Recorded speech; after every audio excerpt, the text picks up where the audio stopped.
Good afternoon. तो आज का टॉपिक हमारा यहाँ पर क्या रहेगा, सेंस ऑर्गन्स। हाय, आज मैं कम से कम 3 से 4 दिनों बाद वीडियो बना रही हूँ क्योंकि हमारे कॉलेज में क्या हो गया था, एक भूचाल आ गया था कि हमें ऑफलाइन बुलाया जा रहा है। अब तुम लोग सोच रहे होगे कि ऑफलाइन बुला रहे हैं तो क्या प्रॉब्लम है। एक्चुअली प्रॉब्लम ये है कि उस टाइम पे पेपर है हमारे तो हम सब रिक्वेस्ट कर रहे हैं कि प्लीज़ मत बुलाओ ठीक है। तो देख रहे हो फिर हमारी चॉइसेस कैसे 2 मिनट में पलट जाती हैं। एनीवेज, ओके, तो सेंस ऑर्गन्स की अभी हम यहाँ पर बात कर रहे थे। सो देखो, सेंस ऑर्गन्स क्या होते हैं, हमें पता है कि जो भी चीज़ सेंस करें वो सेंस ऑर्गन्स होते हैं। ये हर किसी को बकवास पता होती है।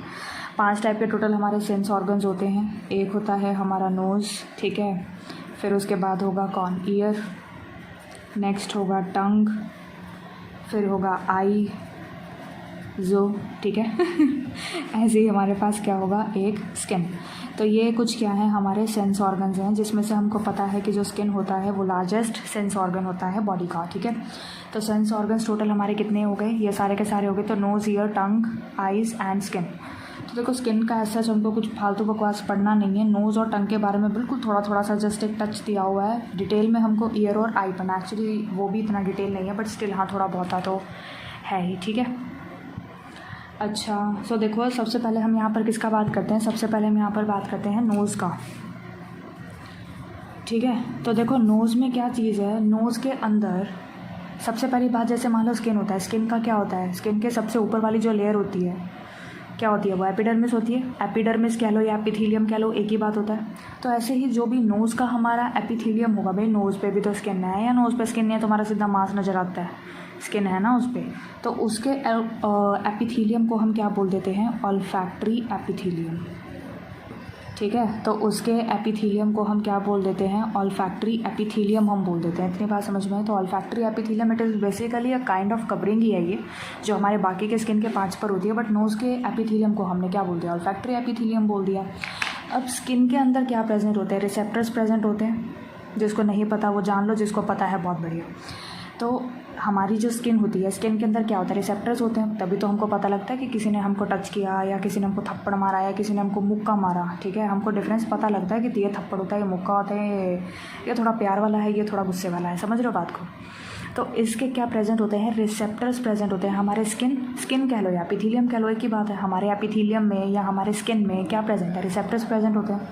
तो ऐसे ही सेम क्या होता है, हमारे नोज़ के अंदर जो ऑल्फैक्टरी एपिथेलियम है उसके अंदर क्या प्रेजेंट होते हैं, कुछ रिसेप्टर्स प्रेजेंट होते हैं, ठीक है। और उन रिसेप्टर्स को हम क्या बोलेंगे बताइए। एक्चुअली वो रिसेप्टर्स हमारे कैसे होते हैं, म्यूकस कोटेड होते हैं। सो हमारे जो रिसेप्टर्स हैं वो कैसे होंगे, म्यूकस कोटेड रिसेप्टर्स होते हैं। तो जो भी हमारे म्यूकस कोटेड रिसेप्टर्स होते हैं उसको हम क्या बोल देंगे, ऑल्फैक्टरी रिसेप्टर्स। म्यूकस एक जेलेटिनस सब्सटेंस होता है, चिपचिपा सा, ठीक है। जब हमारी नाक बहरी होती है तो उस टाइम पे वो म्यूकस निकलता है। सो नोज़ में जाहिर सी बात है, ठीक है, जो भी रिसेप्टर्स हमारे प्रेजेंट होंगे वो म्यूकस से तो कोटेड होंगे ही, ठीक है। तो म्यूकस कोटेड रिसेप्टर्स हमने उसको बोल दिया। तो म्यूकस कोटेड रिसेप्टर्स कह लो, या फिर आप सिंपली क्या कह सकते हो, ऑल्फैक्टरी रिसेप्टर्स, एक ही बात है। मतलब ऑल्फैक्टरी रिसेप्टर्स जो होते हैं, दीज आर कवर्ड या these are coated by mucus, ठीक है। समझ में आ गई बात। अब ये जो हमारे रिसेप्टर्स होते हैं, एक्चुअली रिसेप्टर्स तो चलो हमने इसकी बात कर ली कि जो रिसेप्टर्स होते हैं वो हमारे कैसे होते हैं, म्यूकस कोटेड होते हैं। इतनी बात समझ में आ गई। चलो जी, अब ऑल्फैक्टरी एपिथेलियम के अंदर ना एनसीईआरटी में सिर्फ इतना लिखा है कि 3 टाइप का सेल होता है। तो आप भी अभी फ़िलहाल के लिए सिर्फ उतना ही याद करो, ठीक है, कि नोज़ के ऑल्फैक्टरी एपिथेलियम में कितने टाइप का सेल प्रेजेंट होता है। तो टोटल 3 टाइप का सेल हमारा प्रेजेंट होता है। आप सिर्फ इतना ही याद कर लो, वही बात है। होते हैं हेयर सेल्स होते हैं, बेसल सेल्स होते हैं, सपोर्टिंग सेल्स होते हैं। ज़्यादा से ज़्यादा अगर तुमको नाम याद करना है तो तुम कर सकते हो, ठीक है। एक होती है हमारी कौन सी, सपोर्टिंग सेल्स, ठीक है। एक होती है हमारे यहाँ पर क्या, सपोर्टिंग सेल्स। एक होती है हमारे यहाँ पर क्या, बेसल सेल्स। सपोर्टिंग सेल्स होती हैं, बेसल सेल्स होती हैं, और मैंने क्या बोला था, हाय मैं भूल गई। सपोर्टिंग सेल्स होती हैं, बेसल सेल्स होती हैं, और अरे यार कितना गंदा याददाश्त है।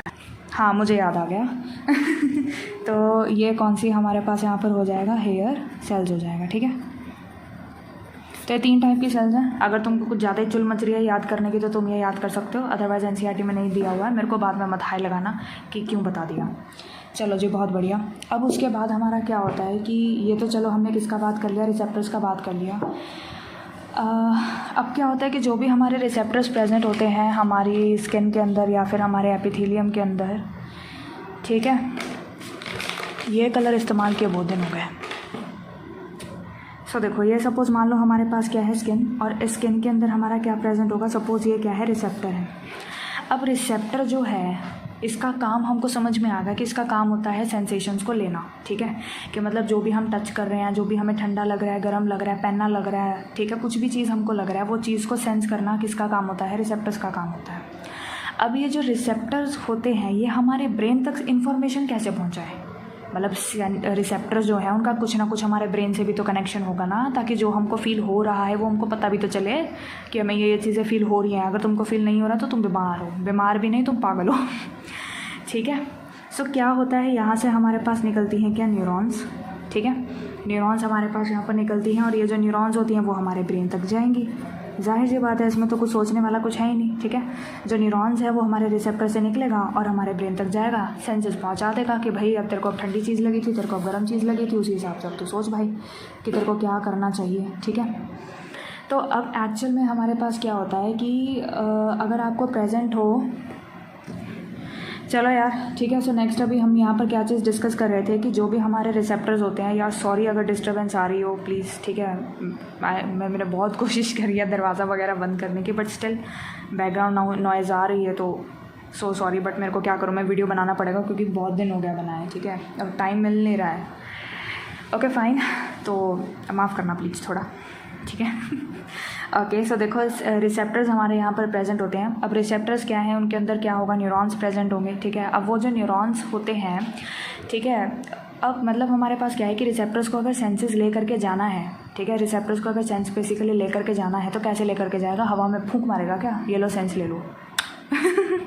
ठीक है, मतलब वो क्या काम करने वाला है, उसके पास कुछ न्यूरॉन्स प्रेजेंट होंगे जिसके थ्रू वो ब्रेन तक अपना इन्फॉर्मेशन को कंडक्ट करवाएगा कि हाँ भाई ऐसे आप इन्फॉर्मेशन को ले करके जाइए।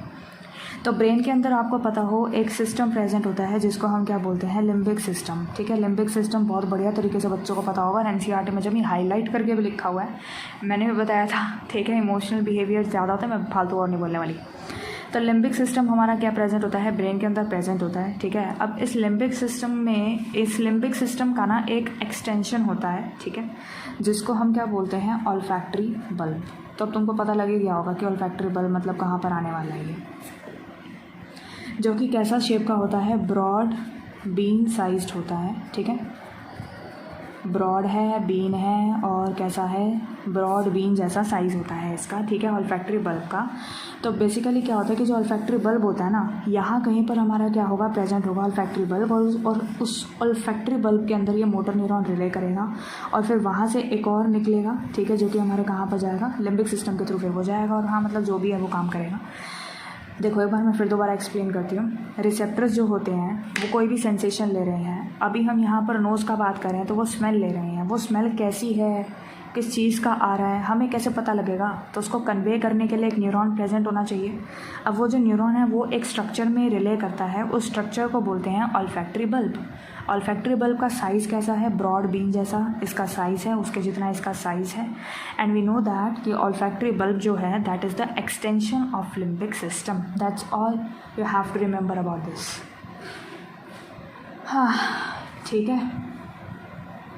और जो हमारे ऑल्फैक्टरी रिसेप्टर्स होते हैं वो कहाँ से कहाँ एक्सटेंड करते हैं, so from the external environment to the olfactory bulb, ठीक है। सो जो ये हमारे रिसेप्टर्स होते हैं, तो देखो अभी फ़िलहाल के लिए तुम्हारे लिए और भी काम बढ़िया हो गया क्योंकि रिसेप्टर्स ही इतना लंबा है कि वो एक्सटर्नल एनवायरनमेंट से सीधा ऑल्फैक्टरी बल्ब तक जा रहा है, ठीक है, तो उसको न्यूरॉन का ज़रूरत ही नहीं है। बट स्टिल अगर हम किसी और पर्टिकुलर रिसेप्टर का बात करें तो उनको तो न्यूरॉन चाहिए ही चाहिए, ठीक है।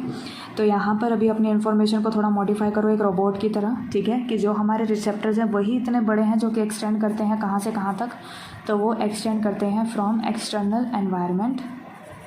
एक्सटर्नल एनवायरनमेंट से एक्सटेंड करेंगे और कहाँ तक जाएंगे, टू ऑल्फैक्टरी बल्ब। ओबी का मतलब क्या है, ऑल्फैक्टरी बल्ब, ठीक है। तो ऑल्फैक्टरी बल्ब तक ये हमारे क्या करेंगे, एक्सटेंड करेंगे। तो देखो भाई लोगों और बहन लोगों, ठीक है, तो आपको नोज़ के बारे में तो फ़िलहाल सिर्फ इतना ही पढ़ना है। टंग के बारे में भी बहुत छोटा है, 5 मिनट भी नहीं लगेंगे इनफैक्ट, सो देखो टंग अभी हमारे पास जो होता है ये हमको पता है कि टेस्ट के सेंसेशन के लिए होता है, ठीक है। टेस्ट बोलो या फिर हम इसको सिंपली कह सकते हैं क्या, गस्टेशन, ठीक है। जैसे हमारे नोज़ के पास क्या थे, ऑल्फैक्टरी रिसेप्टर्स, ऐसे ही टंग के पास क्या प्रेजेंट होते हैं, गस्टेटरी रिसेप्टर्स, ठीक है। टंग के पास हमारे क्या प्रेजेंट होते हैं, टंग के पास हमारे प्रेजेंट होते हैं गस्टेटरी रिसेप्टर्स। इतनी बात समझ में आ गई, ठीक है। अब क्या होता है कि जैसे मान लो ये हमारे पास क्या है, एक टंग है, ठीक है, ऐसे करके हमारे पास ये एक टंग आती है, ठीक है। यहाँ पर इस वाले पोर्शन में क्या प्रेजेंट होते हैं, टेस्ट बर्ड्स प्रेजेंट होते हैं, अगर आपको पता हो तो, ठीक है। तो ये हमारे पास क्या है, these are what, taste buds, ठीक है। तो ये हम इनको यहाँ पर क्या बोलते हैं, टेस्ट बर्ड्स होते हैं, जिसके पास क्या प्रेजेंट है, रिसेप्टर्स प्रेजेंट है, ठीक है। ये सल्कस टर्मिनालिस होता है। इतना आपको फालतू बकवास देखने का ज़रूरत नहीं है, बस आपको सिर्फ इतना ही समझना था एनसीईआरटी से कि एक टंग है, टंग के पास गस्टेटरी रिसेप्टर्स होते हैं, टेस्ट बर्ड्स होते हैं। अच्छा, एक इंटरेस्टिंग बात हम आपको बताएंगे, मैं बताऊंगी ऑफ कोर्स, मेरे जो वचन है वो बिल्कुल भी ख़राब नहीं है, ठीक है। वचन इन द सेंस जो हिंदी ग्रामर में नहीं पढ़ते, मैं बताऊंगी तुम्हें। सो देखो, मिर्ची यानी कि चिल्ली, ठीक है। चिल्ली के लिए हमारे पास, मुझे पता है ये चिल्ली नहीं लग रहा है बट तुम मान सकते हो ठीक है। तो चिल्ली के लिए, ठीक है, हमारे पास कोई भी रिसेप्टर्स नहीं होते हैं। रिसेप्टर्स कह लो या टेस्ट बर्ड्स कह लो, टेस्ट बर्ड्स मैं लिख देती हूँ यहाँ पर। तो चिल्ली के लिए यानी कि मिर्ची जब हमें को लगती है तो वो क्या चीज़ है फिर, अभी तक हमें धोखा लग रहा था ठीक है। तो मिर्ची के लिए कोई टेस्ट बर्ड्स नहीं होते हैं। मिर्ची एक्चुअली हमको तब लगता है जब हमारे पेन फाइबर स्टिमुलेट होते हैं। एक्चुअल में जब हमें मिर्ची लगती है इसका मतलब हमें दर्द हो रहा होता है, तो ये भी एक तरीके का दर्द ही है, ठीक है, हाई दर्द, उफ दर्द ठीक है।